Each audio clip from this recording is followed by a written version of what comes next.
What's going on, guys? Welcome back to the channel. I'm gonna give you some things that I'm thinking that are good and bad for not only black men but the black community. Things that we need to stop, things that we should start or keep going with.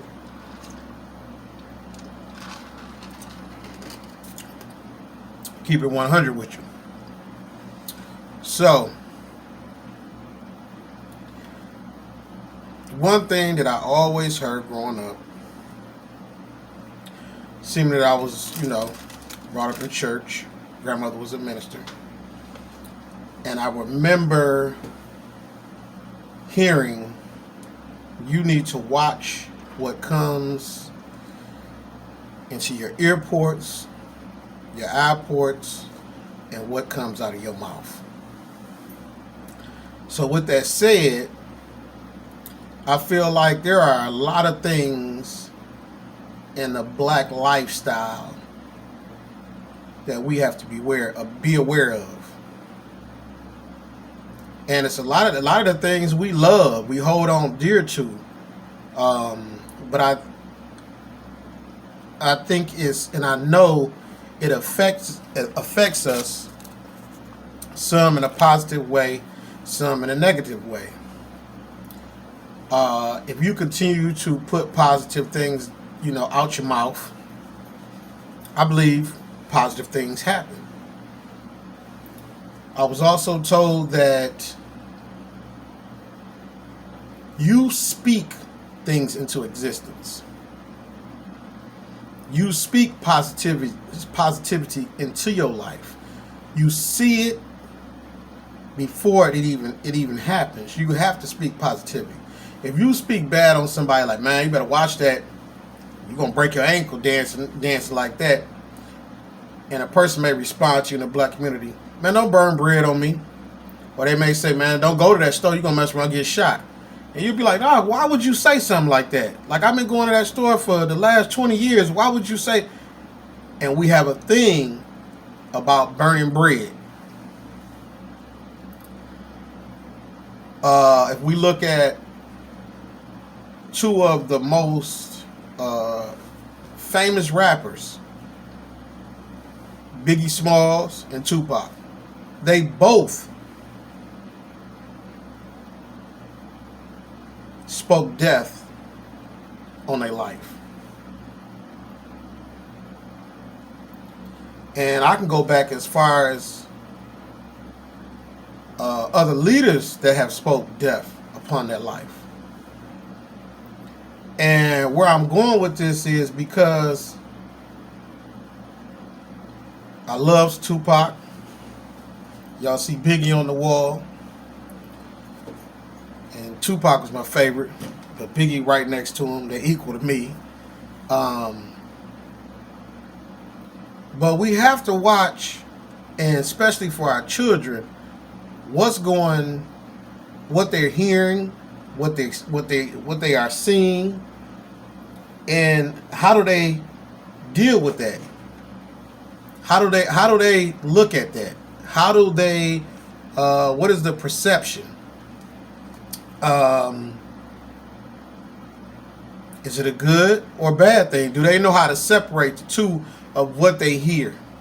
So if you're hearing constantly, B this, she a B, I met this B last night, this and that. Do our young black men grow up thinking that that's an okay thing to say to a black woman or a woman in general? When we should be thinking of our black women as queens, someone to be loved and cherished.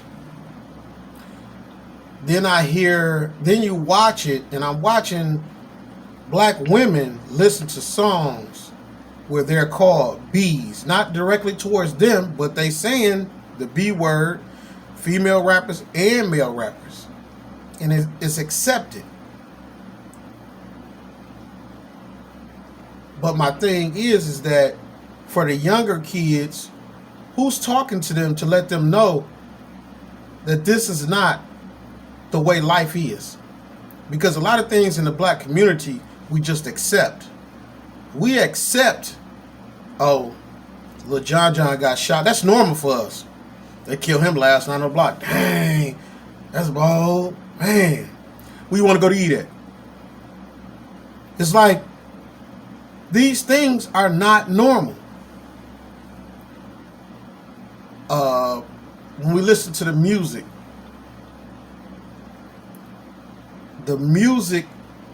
a lot of music nowadays has no soul to it.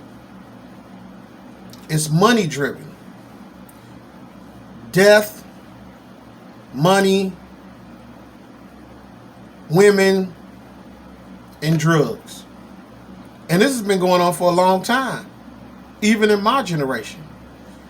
But I did recognize when I was younger, if something was going on, and say I put on some Tupac, and it was, or rather, All Eyes on Me, or, you know, different songs would make you feel a different way. It may push your anger past the point of what you would do if you wasn't listening to the song. Because if you say the car was quiet and my man just cut you off, you may think, okay, well, he cut me off, whatever. But if I'm in the car and I hear shoot him in the head right now, the anger might just be, it's adding to it. And a lot of people say, well, if you ain't smart enough to differentiate the music from life, you shouldn't be listening to it. But it's a lot of us out here that do it. If you hear a sad song that goes along with the video, it makes the video have more meaning. It'll last longer. So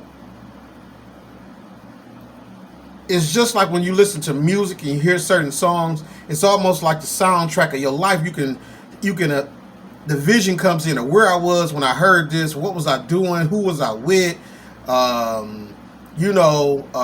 where was I at, and that music will forever be locked in to that time and place. So we have to be conscious of what's going on, or what's going into our earports and what we're watching. Because when I was growing up, we had more R&B or soul music. We had more musicians. We had more live music. We had more soulful things that fed the black community. And when I say it spiritually fed us to get through it, or spiritually fed us for good times.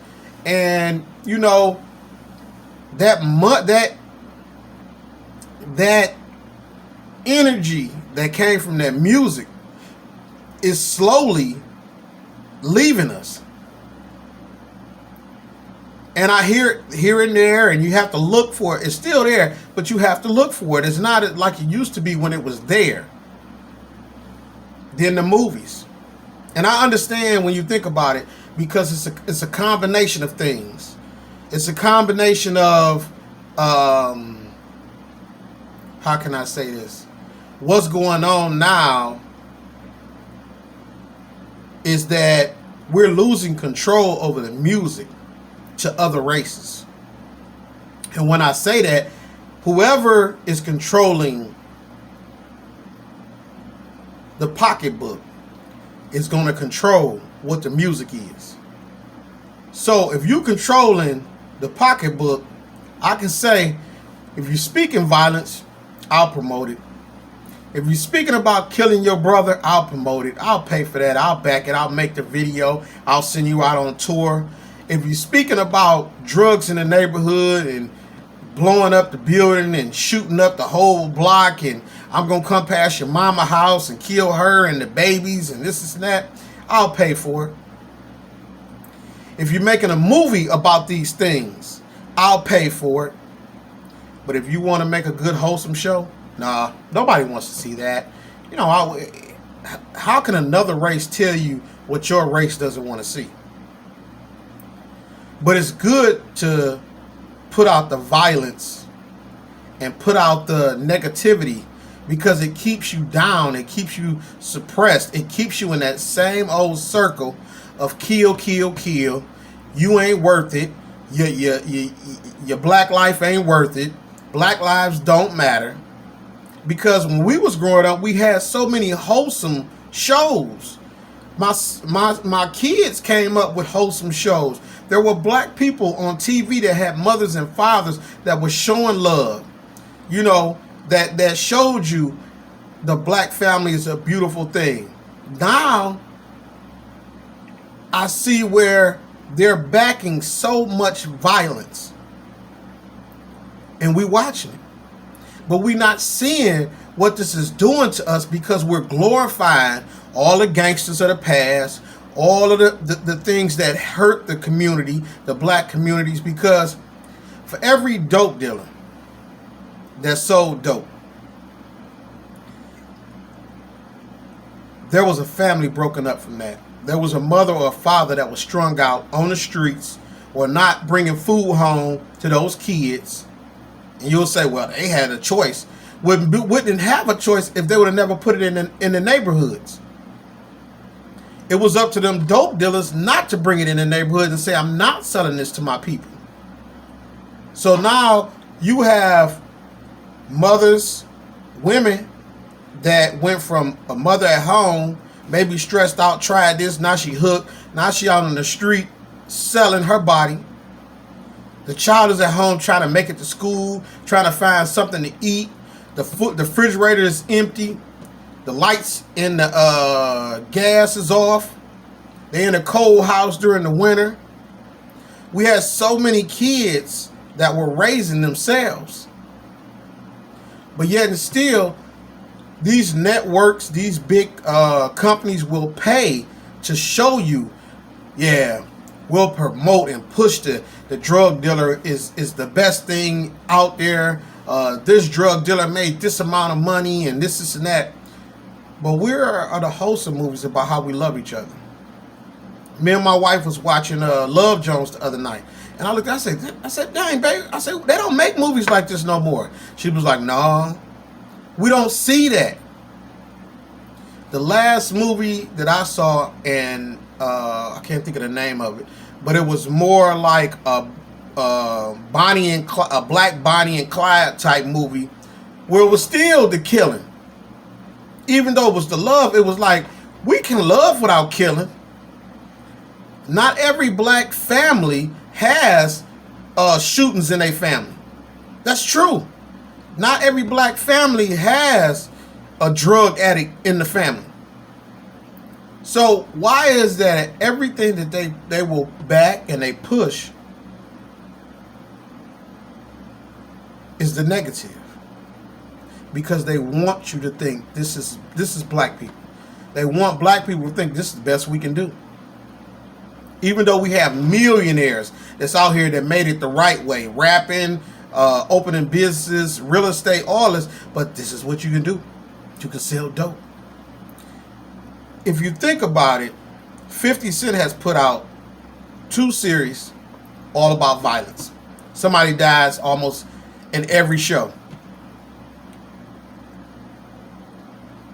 There are no wholesome shows really on. If they're not on big networks, you might have to catch them on Netflix. So we have to be conscious of what we see and what we hear, and we have to affirm our young black men and young black women that black is beautiful. Violence is not the answer. There are other ways to solve problems. There's other ways to make money other than rapping and selling dope. We have to affirm them to let them know, I'm proud of you for getting this.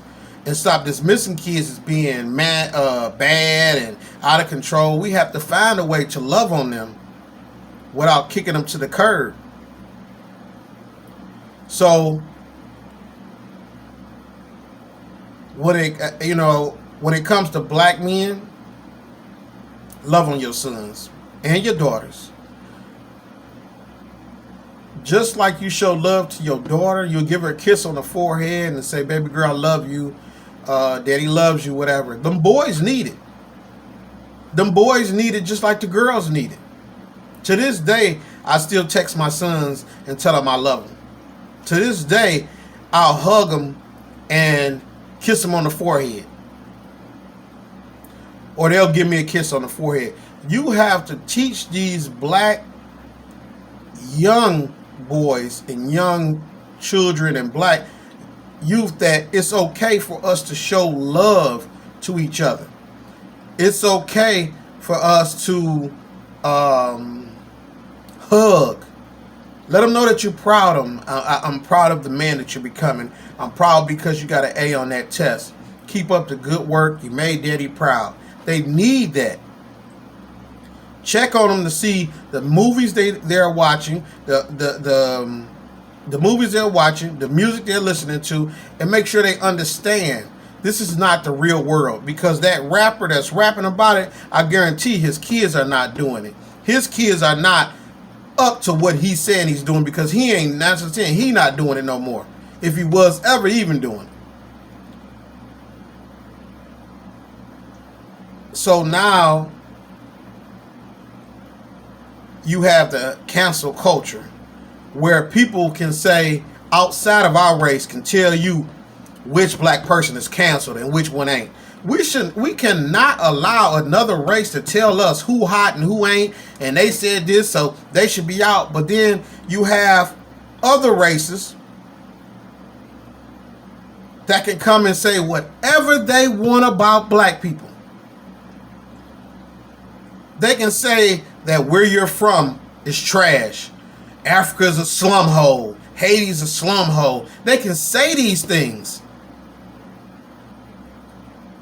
with no backlash from that community. But if we say anything about that community, oh, cancel them. Cancel them. We're not talking about it. We don't want to talk about nothing. Just cancel them. How can you come? We already know that our culture, this black culture, controls a lot. We are influencers. We influence how people dress, other races. We influence what they listen to, what music is hot.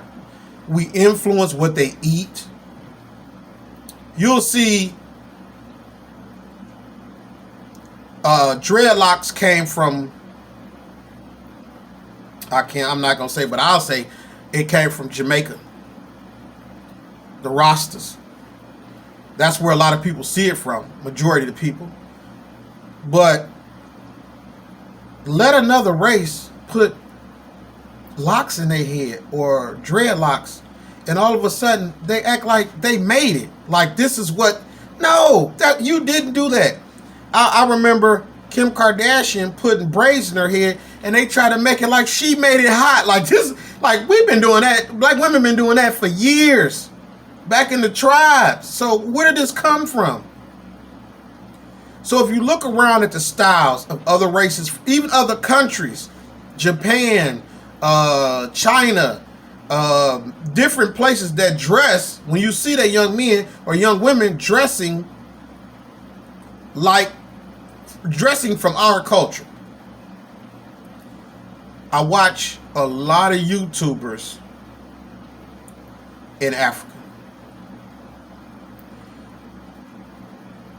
And I watch not only YouTubers that are expats from America that moved to Africa, but also ones that are from Africa, different parts, that do YouTube.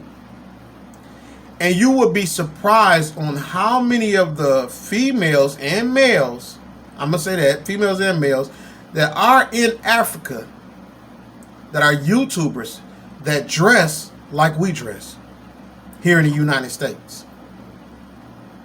From the weave to the nails to the Louis Vuitton belts to trying to talk with the hat slanted to the side. They copy the New York style.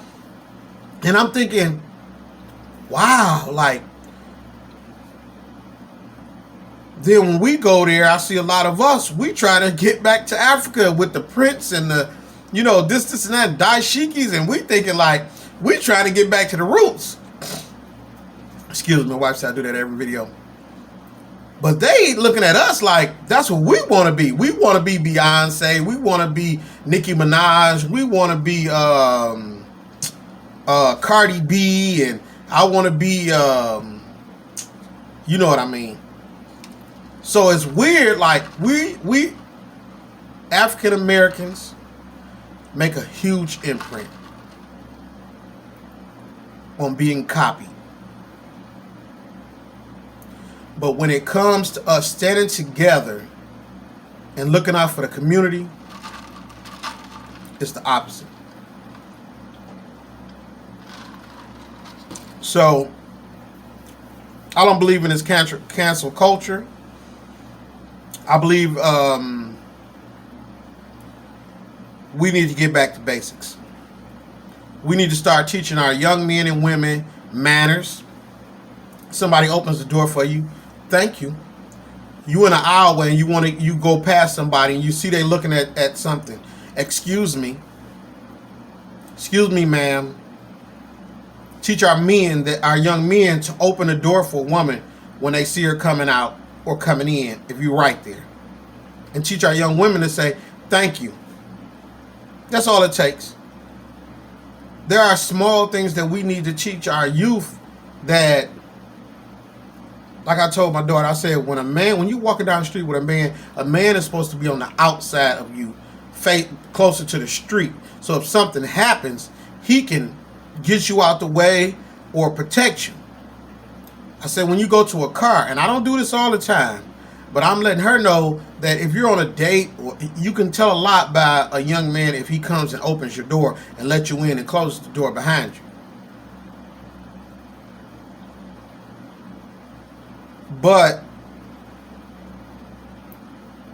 we also need to learn how to communicate.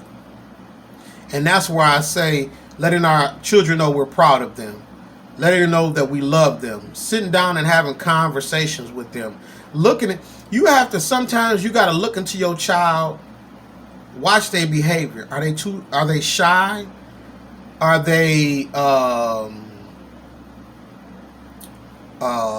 that loner feel? Are they outgoing? Are they cocky? Are they sometimes you'll look at a child and be like, ooh, she, at that age he or she they really think they the bomb or they the shit. You need to calm.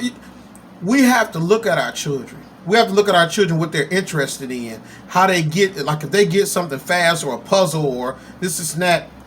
We have to look and look at those areas and try to pour into that to see what comes out of it, what talent comes out of that. A lot of those times, even if you don't have talent that comes out of it, it could be a stress reliever. You could teach, letting the child learn how to paint, or take your son out or your daughter. They might want to throw the football around. Go learn. If you don't know how to play football or you don't know how to play baseball, whatever the case may be, go learn together. Go get a bat, a ball, and a mitt, and get out there. Go to the tennis court.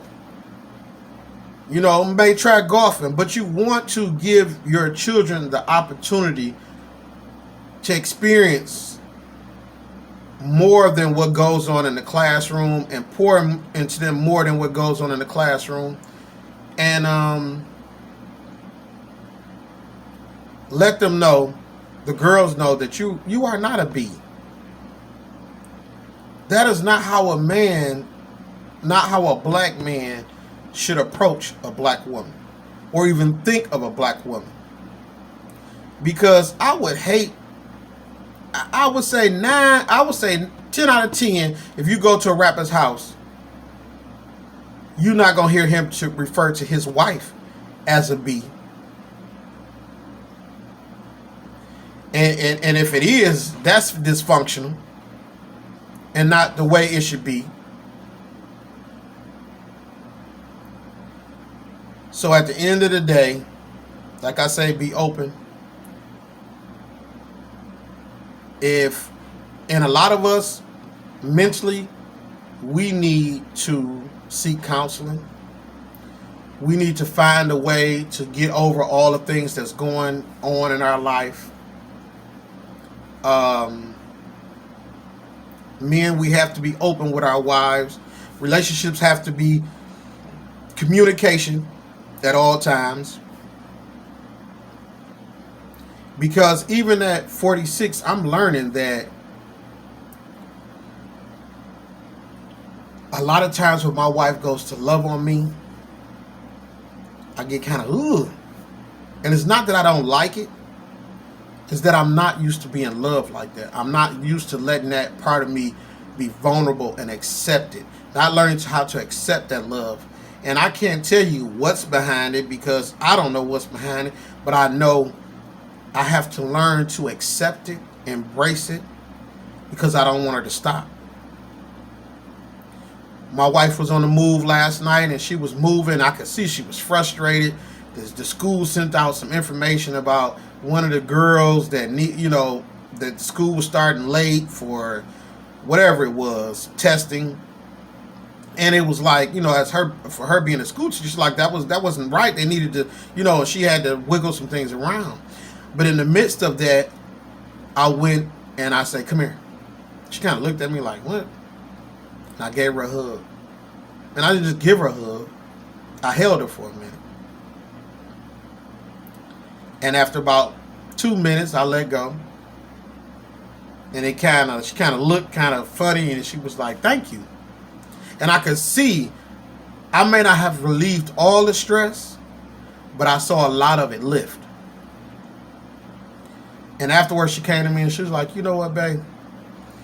That whole time he was hugging me, I was making funny faces. And she was like, I didn't realize that I've never been loved like that. And I've never had a man, hold me like that. And, and she was like, and I needed that.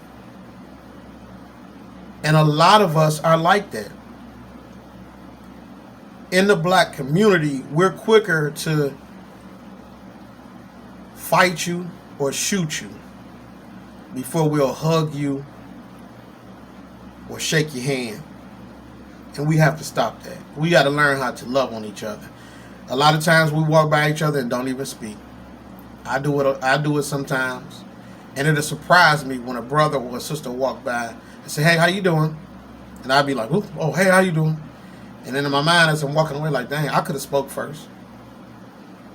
Sometimes we are just focused on what we're doing. But I believe a lot of times we have come disconnected from the village. And we have to get back to speaking to one another. Hey, how you doing? Hey, sister, how you doing? Excuse me, ma'am. You have a blessed day, or you have a good day. And I think that's what's needed to get back to the basics. Get back to loving one another. Get back to showing that love, even at the smallest point of just saying hello.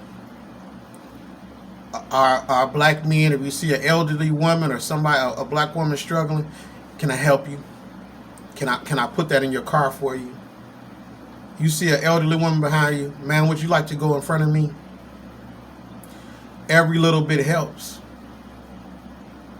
You may have an incident and you laugh with a person that you never met in the store. But when you look at that black person, we struggle the same way. We've probably been through the same struggles.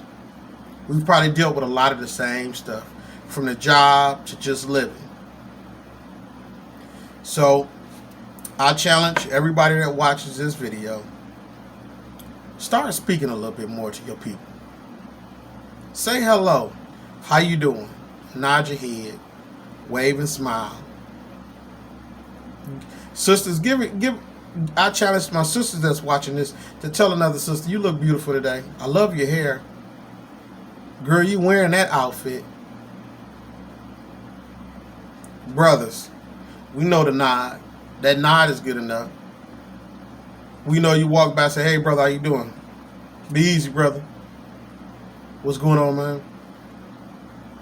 Acknowledge your brothers and sisters. I thank y'all for watching. Love y'all. If you haven't subscribed, please go ahead and subscribe. Hit that like button, please. The like button means a lot. Ups the viewers. Subscribe. Hit the notification button if you want to know when I make a video. Like I say, much love to y'all. Peace.